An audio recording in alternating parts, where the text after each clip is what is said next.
Alex, you have cancer. Every once in a while, you're in it, and you're going over the lines, and then you realize that this moment actually happened. We need to start him on a regimen of R-CHOP right away. Okay, English, What's please. that? R-CHOP's an acronym for rituximab, cyclophosphamide. Cliff notes, please! It's chemotherapy. This isn't some abstract play written 100 years ago. This happened a few years ago. The person it happened to is the author and in the room. We don't have much time. The tumor's growing. We need to start the steroids tonight and chemo in 2 days. Where he's very interested in telling a powerful story. We want to move you to the cancer wing tonight. Do you have any questions? No. I'm scared. We're going to take good care of you. He explains a story very well, but also brings in hope for everyone. I mean, it's not just a story of cancer that's really depressing. At the end of the day, it's really hopeful and exciting. Days will come when you don't have the strength, and all you feel is you're not worth anything. Well, I've been doing theater since I was really young. It started in church, actually. Ever since then, I pretty much have always been doing it. I never expected to write a play. I don't even know who said it first. He sort of said, I want to write a play, and I said, you should write a play. And so it sort of started there, and he started bringing in scenes, and we started reading them, and it's been a really kind of amazing evolution. So I ended up going to the University of Michigan, and I studied musical theater there. So everyone's plan after graduation is to sort of hit New York, you know, full force. We do this big showcase where we sing in front of all these agents.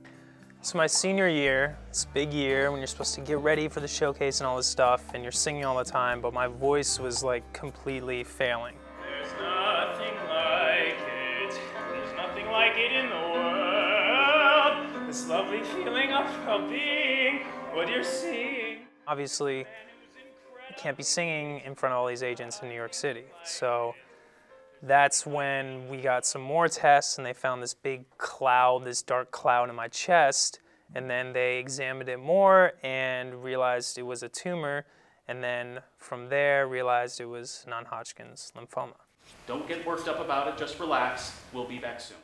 And the expectation early on was, you know, this is very treatable. We've seen a lot of people do really, really well in this treatment. You know, we're gonna do 6 rounds of chemotherapy. It's gonna be about 6 months. After that, you should be totally fine. We don't know if your voice will come back. Hopefully it will. But you should be, you know, clear and good to go. I thought you said the pills were working. No, they're not working. Alex, you have to let me know when things aren't working. Come on, I didn't want to freak you out. And then, you know, the 6 months rolls around, and at first they say, okay, everything's good, we're great.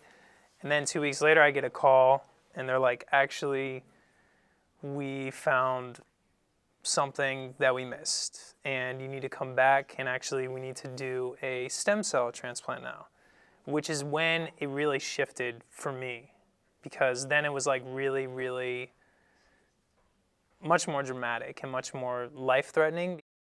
We're basically rebooting his system. It's like hitting a restart button. We drain out the cancer, we put in healthy new stem cells, and they begin to reproduce and make new blood cells. And the thing about Alex is what I just appreciate him, even as I've gotten to know him more, is that he's a fighter, that he, you know, wasn't going to go down without a fight, no matter what news he was going to get, and he was going to live the life that he knew that he was created to live. Oh my God, what's going on? What did you do to him? Relax, I'm just kidding. There are scenes in the play that he didn't actually see. One of the things that happened was realizing that people protected him from certain aspects of their experience, and yet wanting to honor those characters and go more deeply into that. So, for example, there's a moment where his mother really falls apart with his sister. There's a moment where his dad really falls apart with his best friend. You think it's easy watching my best friend die? God, he's not dying!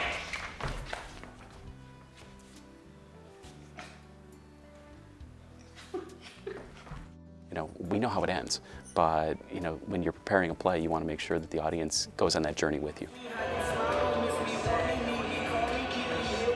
It's like they're in the hospital room, right? They're dealing with this. It's like their son. It's like their dad.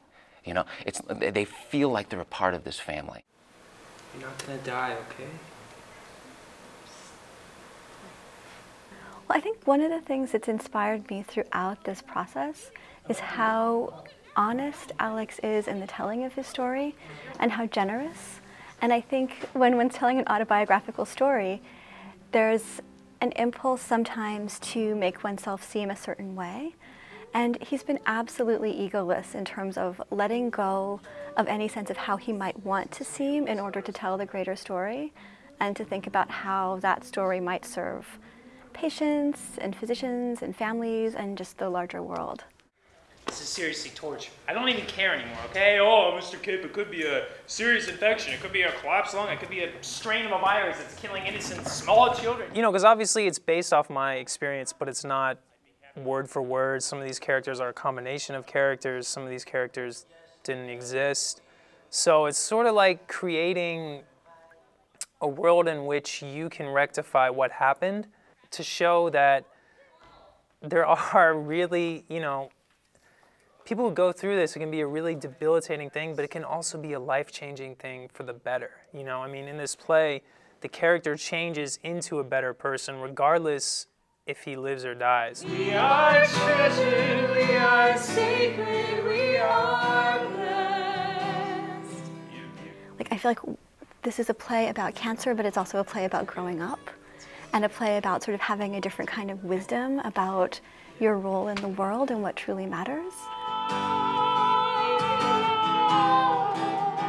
At the end, it brings everyone up, and I think it shows me, especially even being in it, what kind of person I want to be at the end of the day. We are treasured, we are sacred, we are